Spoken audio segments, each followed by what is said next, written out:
Question ये हो कि आयरन +2 में अनपेयर्ड इलेक्ट्रॉन कितने होंगे। आपका प्रश्न अगर यह है कि आयरन +2 में अनपेयर्ड इलेक्ट्रॉन कितने होंगे, तो सबसे पहली बात, अगर आयरन +2 है तो आयरन +2 को हम लोग फेरस आयन कहते हैं। क्लियर हो गया। इसके बाद आप लोग पहले आयरन का इलेक्ट्रॉनिक कॉन्फ़िगरेशन करेंगे। तो जब आयरन का इलेक्ट्रॉनिक कॉन्फ़िगरेशन करेंगे तो आपको पता है कि आयरन का कॉन्फ़िगरेशन 4:3d6 होता है। क्लियर हो गया। और इसके बाद जब हम +2 लगा देंगे, तो आयरन के ऊपर +2 का मीन्स ये हो गया कि उसके 2 इलेक्ट्रॉन्स आउटर सेल से जाएंगे या कहां से जाएंगे, ये अगर आपको नहीं पता है तो कुछ स्टूडेंट क्या करते हैं कि 2 इलेक्ट्रॉन यहां से लॉस कर देते हैं, 4:3d4 कर देते हैं। उनको पता है कि +2 का मतलब 2 इलेक्ट्रॉन चला गया, तो 2 इलेक्ट्रॉन चला गया तो वो क्या किया, 3d6 से 3d4 कर देते हैं। और जिसको पता होता है कि आउटर सेल से इलेक्ट्रॉन जाएगा, वो स्टूडेंट 4s0 और 3d6 करता है, और जिसको नहीं पता है वो 4s2 3d4 करता है। तो यहाँ पर ये तो सही प्रोसेस है, क्योंकि जो +2 का चार्ज लगा है वो इलेक्ट्रॉन पहले आउटर सेल से निकलता है, ये अच्छे से क्लियर होना चाहिए। क्वेश्चन हमारा है unpaired electron in ferrous ion, number of unpaired electron present in the ferrous ion. तो अगर हम 3d4 का हम इलेक्ट्रॉनिक डिस्ट्रीब्यूशन दिखाने की कोशिश करें, यानी इलेक्ट्रॉनों का जो वितरण किया गया है वो किस प्रकार किया गया, वो अगर हम दिखाने की कोशिश करें, तो D में 5 उपकोष होते हैं, D में 5 उपकोष होते हैं, 1 2 3 4 5, इधर भी आप लोगे 5। अब आपने बिना जानकारी के 4s2 से इलेक्ट्रॉन नहीं निकाला, 3d4 कर दिया और इलेक्ट्रॉन आपने d6 से निकाल दिया। तो यहाँ 4 इलेक्ट्रॉन है, 1 2 3 4। और अगर आपको जानकारी है, आपने बाहरी कोष से इलेक्ट्रॉन निकाला है, 4s0 कर दिया, 3d6 कर दिया, तो यहाँ पे D में 6 इलेक्ट्रॉन जब हम फिल करेंगे तो 1 2 3 4 5 6। अब देखिए D में 5 उपकोष होने के बाद 6 इलेक्ट्रॉन जो आपने भर दिए हैं, ये तो आपका हो गया पेयर्ड, यानी युग्मन है ये, और ये 4 इलेक्ट्रॉन अयुग्मित इलेक्ट्रॉन है, यानी कि 4 अनपेयर्ड इलेक्ट्रॉन है। और यहां पर भी अगर आप गिन रहे हैं तो 1 2 3 4, यहां पर भी आपके 4 अनपेयर्ड इलेक्ट्रॉन हैं। ये आपका रास्ता गलत है और ये रास्ता आपका सही है। वो धोखे में आप अलग ये सोचो कि यहाँ भी 4 अनपेयर्ड इलेक्ट्रॉन निकल रहे हैं, यहाँ पे भी 4 अनपेयर्ड इलेक्ट्रॉन निकल रहे हैं, वो कंडीशन की बात है कि आपके अनपेयर्ड इलेक्ट्रॉन सेम आ रहे हैं।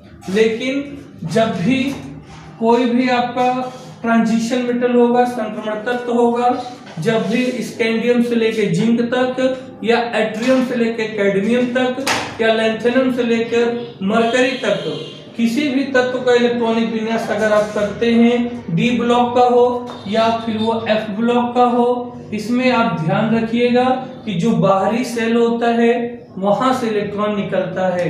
तो ये प्रोसेस तो आपका पहली बात ये गलत है। 4 अनपेयर्ड इलेक्ट्रॉन निकल गया वो एक अलग इशू है, लेकिन आप यहां से सीखिए कि जो +2 का चार्ज लगा था आयरन पर, वो इलेक्ट्रॉन हम कहां से निकालेंगे, बाहरी सेल से निकालेंगे। बाहरी सेल से इलेक्ट्रॉन निकालने के बाद 3d6 मिलेगा, और जब ये 3d6 को आप भर देंगे तो कितने अनपेयर्ड इलेक्ट्रॉन निकले, 4 अनपेयर्ड इलेक्ट्रॉन निकले। तो इसलिए आप बिल्कुल इस चीज को कंठस्थ कर लीजिएगा, क्योंकि यहाँ से यूपी बोर्ड और कोई भी बोर्ड हो, आपका CBSE बोर्ड हो, या कोई कंपटीशन हो, यहाँ से क्वेश्चन आपके फंसते हैं और आप गलत रास्ते से जाते हो, तब भी आपको लगता है कि हमारा आंसर सही हो गया है, लेकिन गलत कभी भी मत प्रोसेस यूज करिए, क्योंकि भी दूसरी जगह आपका गलत हो जाएगा। तो इसलिए इसको आप लोग नोट कर लीजिए। तो इस प्रकार से अगर आपने फेरस आयन में ये देखा कि अगर आप 2 इलेक्ट्रॉन 4s से निकाल दिए तो भी 4 अनपेयर्ड मिला 3d6 में, और अगर आपने गलत तरीके से 3d से निकाला है तब भी 4 अनपेयर्ड मिल रहे हैं। लेकिन अगर, और इसका जो सही आंसर हो जाएगा, इसका आंसर 4 हो जाएगा, ठीक है। अब प्रश्न में ये बोल दिया जाए कि फेरिक आयन में, इसमें फेरिक आयन, तो फेरिक आयन होता है Fe+3, फेरिक आयन का मतलब Fe+3। तो जब Fe+3 करेंगे आप यहाँ पर +3, और आपका जो गलत तरीका है उसमें आप 3d3 लाएंगे, तो यहाँ अनपेयर्ड आपके 3 निकल जाएंगे। यहाँ पे अनपेयर्ड कितने निकलेंगे? 3 निकलेंगे।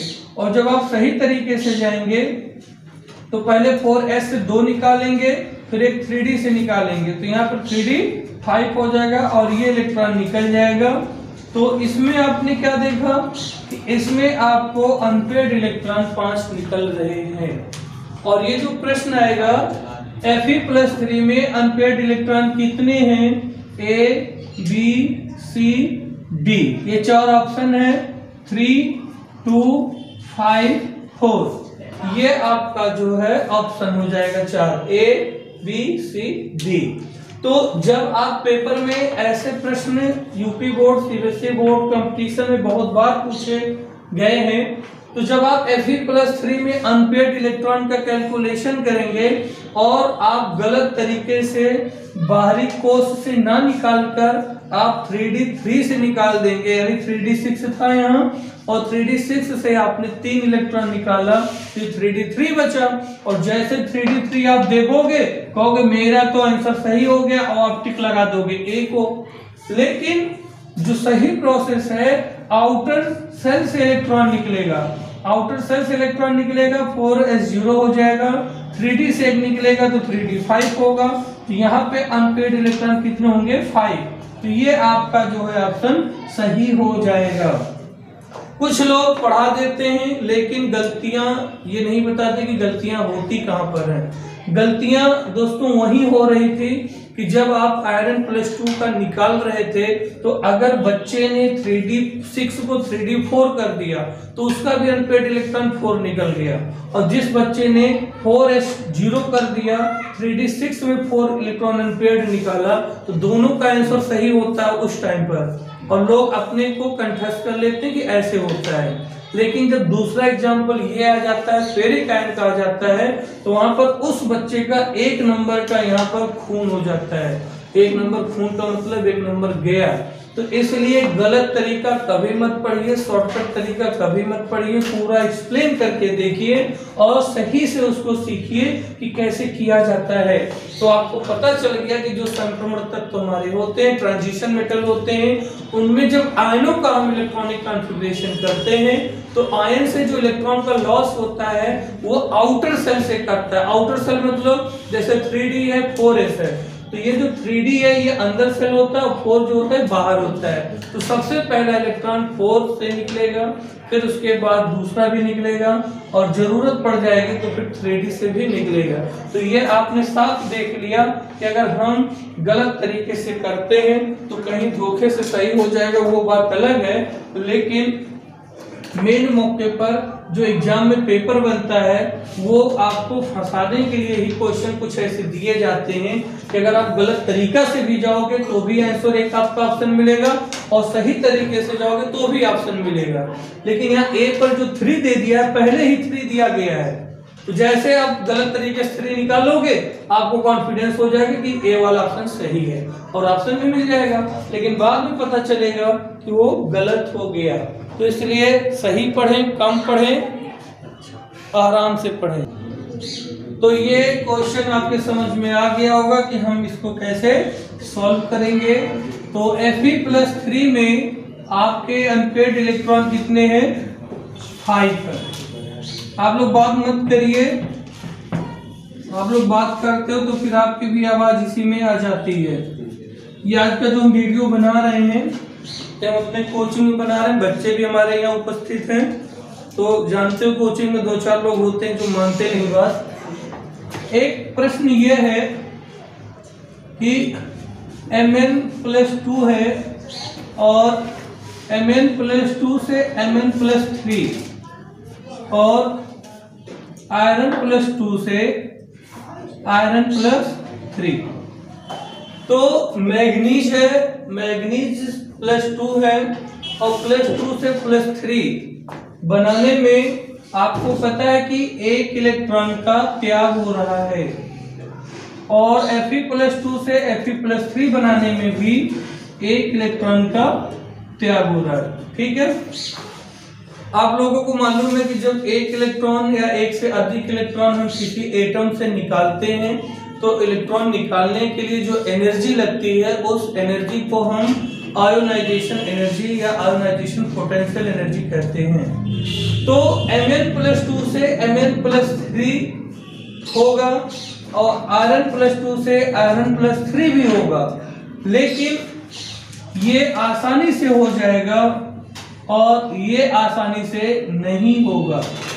यानी बात की जाए तो ये आपका जो फेरस आयन है, फेरस आयन से फेरिक आयन होने में कम एनर्जी लगेगी और Mn+2 से Mn+3 करने में जो आपकी एनर्जी लगेगी वो ज्यादा लगेगी। तो ऐसा क्यों है, ये क्वेश्चन आपसे पूछा गया है सीबीएसई बोर्ड, यूपी बोर्ड में हमेशा, कि Mn+2 से Mn+3 में आयनन विभव का मान अधिक लगता है, लेकिन फेरस आयन से फेरिक आयन होने में आयनन विभव का मान कम होता है। क्यों? तो इसका सीधा सा आंसर है वो हम आपको बता दे रहे हैं।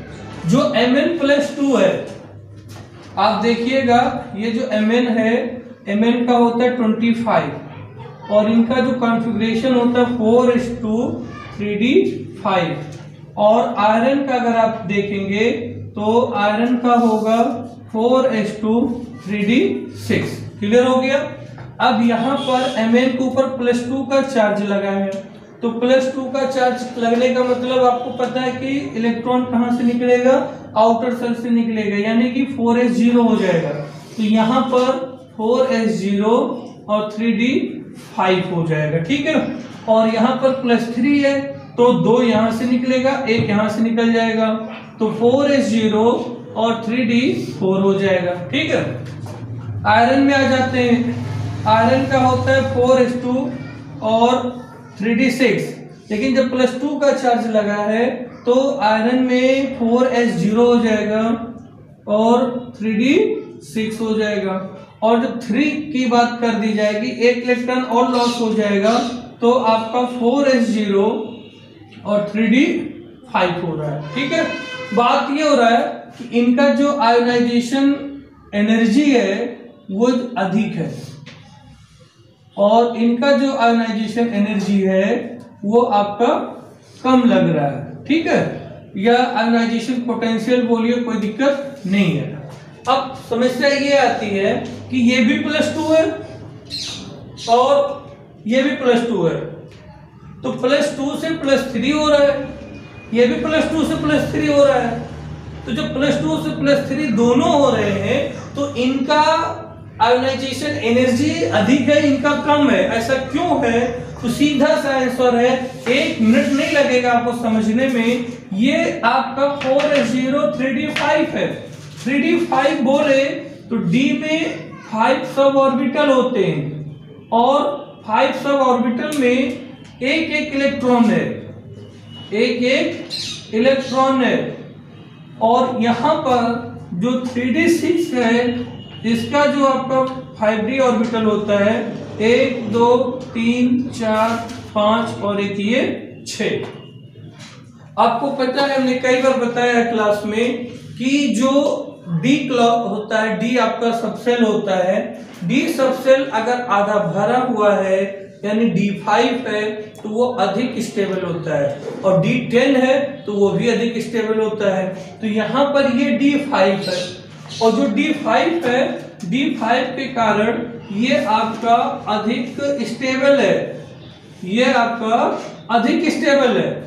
और यहां से जब यहां इलेक्ट्रॉन जाएगा Mn+2 से Mn+3 में जाएगा तो ये अपना एक इलेक्ट्रॉन लॉस करेगा, और लॉस करने के बाद आपको क्या मिलेगा, 3d4 मिलेगा, जो कि इसकी स्टेबिलिटी टूट रही है। और यहाँ पे क्या है, 3d6 है, यहां से जब एक इलेक्ट्रॉन निकल जाएगा तो ये आपको 3d5 मिल जाएगा। यानी ये एक इलेक्ट्रॉन त्याग कर अपनी स्टेबिलिटी खो रहे हैं और ये एक इलेक्ट्रॉन त्याग कर अपनी स्टेबिलिटी ले रहे हैं। तो सीधी सी बात है कि जब किसी की स्टेबिलिटी आप हटाएंगे, किसी की स्टेबिलिटी लॉस होगी, तो वहां पर आपका जो एनर्जी लगेगा वो ज्यादा लगेगा। और यहाँ पर स्टेबिलिटी मिल रही है, यहाँ पर ये एक इलेक्ट्रॉन आसानी से त्याग देंगे और 3d5 हो जाएंगे, क्योंकि 3d5 हो या 3d10 हो, इज वेरी स्टेबल आयन। और यहाँ पर वही कंडीशन आपके सामने साफ साफ दिख रहा है कि जो Mn+2 है, यहाँ से एक इलेक्ट्रॉन निकलकर Mn+3 हो रहा है, और Fe+2 से एक इलेक्ट्रॉन निकलकर Fe+3 हो रहा है। आपकी नजर में तो ये लगता होगा कि +2 से +3, +2 से +3 हो रहा है, दोनों इलेक्ट्रॉन एक ही एक दे रहे हैं। तो इनकी Ip अधिक, इनकी Ip कम। प्रॉब्लम वही है, इनकी स्टेबिलिटी लॉस हो रही है और इनकी स्टेबिलिटी मिल रही है। तो स्टेबिलिटी मिलने के लिए एनर्जी कम, और स्टेबिलिटी तोड़ने के लिए, स्टेबिलिटी लॉस होने के लिए Ip का मान ज्यादा हो जाएगा। यही रीजन है कि Mn+2 से Mn+3 होने में अधिक एनर्जी लगती है, लेकिन Fe+2 से Fe+3 होने में एनर्जी ज्यादा नहीं लगती है। इसको आप लोग नोट कर लीजिए, स्क्रीनशॉट ले लीजिए। तो अब अगला टॉपिक हमारा है, इसी चैप्टर का ही है, और कॉन्फ़िगरेशन आप सभी लोग बहुत ध्यान दीजिएगा कि जब भी हम इलेक्ट्रॉनिक विन्यास करेंगे ट्रांजिशन मेटल का, तो सबसे पहले हम आयन का अगर मान लो करते हैं तो आयन में हम 4s ऑर्बिटल से ही इलेक्ट्रॉन निकालेंगे। और एक क्वेश्चन आता है कि डी ब्लॉक के जो तत्व होते हैं वो परिवर्ती संयोजकता यानी कि वेरिएबल वैलेंसी शो करते हैं। तो वेरिएबल वैलेंसी क्यों शो करेंगे, उसका रीजन है, जैसे आपको पता है कि जितने भी हमारे ट्रांजिशन मेटल होते हैं उनके आउटर के 2 सेल जो होते हैं वो इनकम्प्लीट होते हैं। तो जैसे स्कैंडियम है, स्कैंडियम का 21 होता है और इसका configuration 1s2 2s2 2p6 3s2 3p6 4s2 3d1। आप लोग यहाँ ध्यान दीजिए कि ये जो 4s2 है ये नंबर ऑफ 4 सेल है, और 4 सेल में आपका टोटल 32 इलेक्ट्रॉन होता है। तो एक तो ये इनकम्प्लीट है और एक आपका ये इनकम्प्लीट है। तो ये दोनों जो सेल हैं 4 नंबर और 3 नंबर, आपको हम बता दें जैसे कि ये आपका न्यूक्लियस है, ये पहला सेल है, दूसरा सेल है, तीसरा है, चौथा है और ये 5वां सेल है। इसमें आपका 1s है, इसमें 2s2 2p है, 6 है, इलेक्ट्रॉन भी भर दीजिए। और ये आपका 3s2 है, 3p6 है और 3d1 है, 4s2 है। तो आपने देखा कि स्कैंडियम में ये 3d1 है और 4s2 है। और आपको पता है कि जो हमारा पहला सेल होता है इसमें आपके 2 इलेक्ट्रॉन होते हैं, इसमें 8 होते हैं, इसमें 18 होते हैं, इसमें 32 होते हैं, और यहाँ फार्मूला अगर लगाते हैं तो वहाँ 50 इलेक्ट्रॉन आपका जाता है। अगर फार्मूला नहीं लगाते हैं कोई बात नहीं है। आपको पता है फार्मूला हम बता दें, किसी कोष में मैक्सिमम इलेक्ट्रॉन कितने होंगे, तो किसी कोष में मैक्सिमम इलेक्ट्रॉन 2n² होते हैं, और जो n= होता है ये नंबर ऑफ ऑर्बिट या नंबर ऑफ सेल होता है, 1 2 3 4 5 हो सकते हैं। अब देखिए ये नंबर ऑफ आपका जो 4 सेल है, अगर यहाँ n की वैल्यू 4 रख दें तो 4 का स्क्वायर हो जाएगा, और 4 चौको 16 दूनी 32, और अगर 5 रख देंगे तो 5 का स्क्वायर हो जाएगा 25 और 25 दूना 50। चलिए यहाँ पे आते हैं। इसके बाद जो ट्रांजिशन मेटल हमारा है वो वेरिएबल बैलेंसिंग क्यों दे रहा है, क्योंकि उसके आउटर सेल में और इनर सेल में दोनों इनकम्प्लीट की कंडीशन है। तो पहले क्या होगा कि अगर स्कैंडियम के ऊपर +2 का चार्ज हमने लगा दिया तो ये बाहरी सेल से इलेक्ट्रॉन निकलेगा, 4s0 हो जाएगा, 3d1 हो जाएगा। और इसके बाद स्कैंडियम के ऊपर अगर +3 का चार्ज लगा दिया तो 4s0 और 3d0 हो जाएगा। तो ये बाहरी सेल है और ये तो उसके अंदर का सेल है। देखिए ये यहाँ पर है और ये अंदर है। तो जब यहाँ से इलेक्ट्रॉन हम निकालते हैं तो इनकी जो इलेक्ट्रोड विभव होता है वो कम होगा और इनका इलेक्ट्रोड विभव जो होगा वो ज्यादा होगा, क्योंकि ये जो इलेक्ट्रॉन निकल रहा है ये 3d से निकल रहा है और ये इलेक्ट्रॉन 4s से निकल रहा है। तो जब न्यूक्लियस से ज्यादा दूर से इलेक्ट्रॉन निकालेंगे तो एनर्जी कम लगेगी, क्योंकि उस इलेक्ट्रॉन का नाभिक के साथ जो अट्रैक्शन होता है, जो नाभिक न्यूक्लियस फोर्स होता है वो कम होता है। तो न्यूक्लियस फोर्स कम होने का यहाँ से इलेक्ट्रॉन निकालने में एनर्जी कम लगेगी और यहाँ से इलेक्ट्रॉन निकालने में थोड़ी एनर्जी ज्यादा लगेगी। तो जो ट्रांजिशन मेटल होते हैं वो एक से अधिक इलेक्ट्रॉन देते हैं और इलेक्ट्रॉन देने में भी क्या है कि पहले वो आउटर सेल से देंगे फिर अंदर से देंगे। तो दोनों के कारण उनकी जो बैलेंसी होती है वो कई प्रकार की होने लगती है, इसलिए उसको हम वेरिएबल बैलेंसी बोलते हैं। इसी प्रकार आपका Mn है मैग्नीज, ये +2 से लेकर +7 तक का इलेक्ट्रॉन लॉस करता है। तो इनका कंडीशन भी अलग अलग होता है। पहला इलेक्ट्रॉन दूसरा इलेक्ट्रॉन आसानी से देते हैं, लेकिन तीसरा इलेक्ट्रॉन बहुत डिफिकल्ट होता है, जो अभी इसके पहले हम लोगों ने सॉल्व करके देखा था। तो एक बार हम शॉर्टकट बता दें, परिवर्ती संयोजकता डी ब्लॉक क्यों देते हैं, क्योंकि इनके बाहर के 2 सेल इनकम्प्लीट होते हैं और दोनों सेल से इलेक्ट्रॉन निकालने की कैपेसिटी होती है, इसलिए वो 2 डिफरेंट ऑक्सीडेशन शो करते हैं और इसी को जो है हम लोग परिवर्ती संयोजकता कहते हैं। तो इसको आप लोग नोट कर लीजिए। नमस्कार मित्रों, यहाँ हम आपको कुछ प्रश्न दे रहे हैं जिसका उत्तर आप हमें कमेंट बॉक्स में बताइए। Fe परमाणु के वाहतम कोश में उपस्थित इलेक्ट्रॉनों की संख्या है। तो आयरन परमाणु के बाहरी कोश में उपस्थित इलेक्ट्रॉनों की संख्या है। इसका सही आंसर क्या होगा आप हमें कमेंट करके जरूर बताइए।